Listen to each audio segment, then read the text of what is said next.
Maintenant, on va un peu voir qu'on peut aussi combiner les tableaux avec les objets. Je peux avoir par exemple un tableau mes chats avec ici vraiment un tableau qui va contenir des objets chats. Nom Bob par exemple, ensuite âge, allez 10, et ensuite on aura par exemple couleur noir. On va vraiment venir rentrer ici plusieurs objets dans ce tableau et vraiment quand on rajoute un objet, finalement on va se servir d'une virgule pour séparer les différents objets dans le tableau. On va faire un copier-coller ici. Voilà, on aura ensuite Alice par exemple, âge 1, couleur roux. Allez, alors je vais juste mettre par contre ici une chaîne de caractères au niveau de la couleur. Et on aura aussi John, allez, qui aura 16 ans et qui sera par exemple roux aussi. Et là, ce que je peux faire, c'est écrire finalement différentes choses. Donc, on va un peu ici combiner les objets, les tableaux et aussi les fonctions. Donc ici, je peux faire une fonction à 10 ans ou plus. Et ça va prendre en paramètre de la fonction un tableau de chats. Et l'objectif, c'est vraiment de retourner ici les chats qui ont plus ici de 10 ans. Donc pour cela, je peux déjà avoir une variable résultat. OK. Et ensuite, je vais faire une boucle dans vraiment les chats que je vais passer en argument de la fonction. Globalement, ce que je vais faire, c'est let liste des vieux chats est égal à 10 ans ou plus de mes chats, de mon objet, de mon tableau d'objets ici, que je vais passer en argument de la fonction. Et ensuite, on fera un console.log de liste des vieux chats pour voir ici les chats qui ont plus de 10 ans, qui ont 10 ans ou plus. Donc ici, dans ma fonction, je vais parcourir déjà mon tableau. I est inférieur à chat.length, i++. Et du coup, pour chaque entrée, ici, je vais faire une condition. Si le chat actuel que je suis en train de parcourir, est-ce que son âge est supérieur ou égal à 10 ?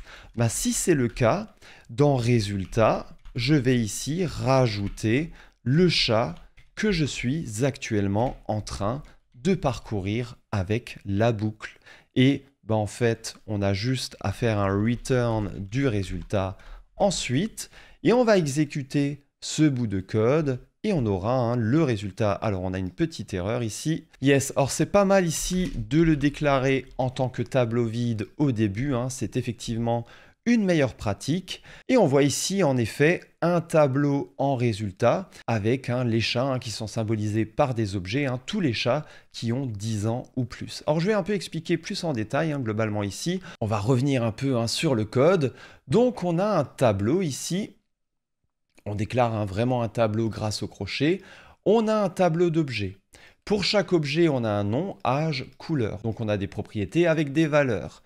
Tous les objets sont séparés par des virgules. Si par exemple ici, au niveau de mes chats, j'ai envie de faire un console.log, j'ai envie d'accéder à l'âge de John. Je peux faire un mes chats de, alors 0, 1, 2. Donc mes chats de 2, point âge ici, là, je vais voir en effet dans la console 16. Donc, je peux accéder aux différents objets, puisque c'est des objets qui sont dans un tableau. Donc, pour accéder à un certain chat, j'ai vraiment juste finalement à aller dans le tableau mes chats et à accéder vraiment, grâce à l'index de l'objet dans le tableau, à l'objet, au chat, auquel ici je veux accéder. Et ensuite, une fois que effectivement mes chats de 2, ça symbolise ici ça. Une fois que je suis sur l'objet, si je pointe, si je fais un point, le nom de la propriété, je peux accéder à la valeur de cette propriété. OK ? Donc à partir de ce moment-là, je peux créer une fonction. Cette fonction va me retourner un tableau des chats qui ont 10 ans ou plus, donc je crée un tableau vide qui va contenir les résultats. Je vais venir vraiment passer ensuite mes chats dans la fonction, donc j'appelle cet argument vraiment chat par exemple, et je vais ici parcourir vraiment le tableau des chats. Donc j'initialise à 0 puisque le premier élément d'un tableau est à l'index 0. Ensuite, je fais tant que i est inférieur à chat.length, donc tant que i est inférieur ici à 3. I++, si le chat actuellement parcouru par la boucle, chat de i, si son âge.âge est supérieur ou égal à 10, alors je fais un résultat.push de chat de i, je rajoute dans le tableau de résultats le chat actuel inspecté par la boucle dont j'ai vérifié l'âge ici. Et enfin, quand j'ai fini ici de faire ma boucle, d'inspecter tous les chats, je retourne le résultat. Ensuite, on pourrait avoir par exemple une fonction et roue de chat qui vient finalement faire à peu près la même chose. Ça vient parcourir tous les chats et ça va me retourner un tableau des chats qui sont roux. Donc globalement, Alice et John ici. Ok ? Donc je vais faire vraiment un copier-coller ici. Et ce qui va changer, c'est que est-ce que ici la couleur est égale, on peut utiliser même triple égal ici, est-ce que la couleur est égale à roux?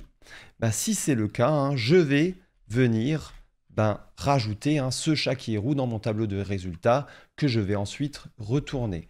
Donc je peux faire ensuite un let liste des chats roux est égal à et roux de mes chats, d'accord?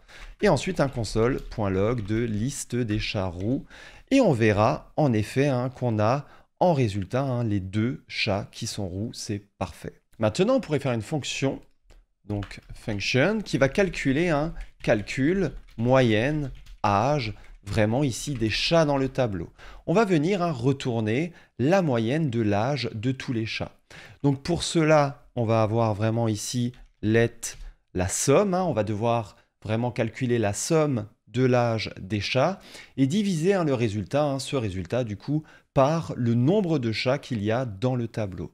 Donc let somme, je peux de base l'initialiser à 0 et ensuite let nombre chat, c'est égal à quoi? C'est égal ici à chat.length. Ici, vraiment avec length sur un tableau, je peux avoir le nombre d'éléments qu'il y a dans le tableau.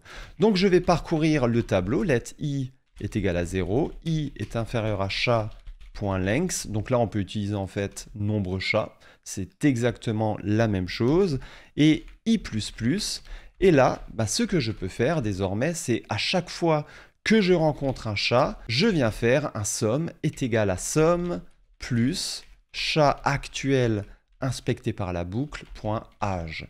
Et je peux même faire en fait somme plus égale, plus égale chat de i.âge.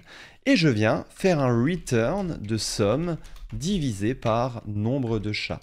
Et ensuite, on va venir tester ça, console.log de calcul moyenne âge, ici, de la variable mes chats, qui est un tableau d'objets, et on verra que la moyenne ici de l'âge des chats est de 9, et c'est tout à fait cohérent.